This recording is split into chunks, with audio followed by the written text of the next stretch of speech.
Congolaises, Congolais, chers compatriotes, il y a 6 ans, je prenais congé de mes responsabilités en tant que président de la République, chef de l'État.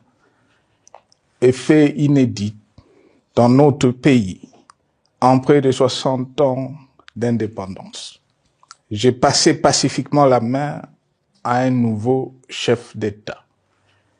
Merci beaucoup d'avoir suivi cet extrait.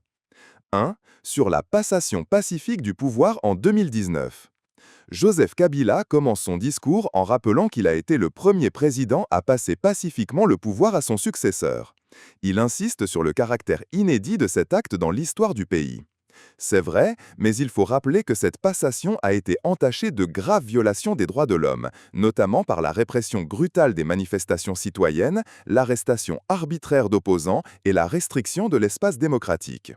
Ce contexte a permis à Kabila de négocier une sortie du pouvoir sans rendre de compte sur les exactions de son régime.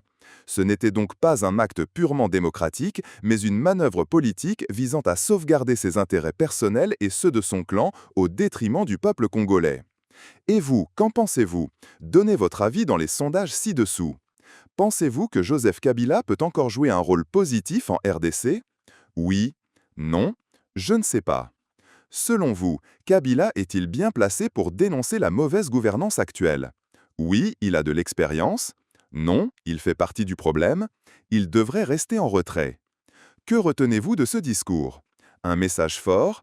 Un retour politique déguisé? Rien de nouveau. Abonnez-vous, likez et activez la cloche pour ne manquer aucune de nos prochaines vidéos.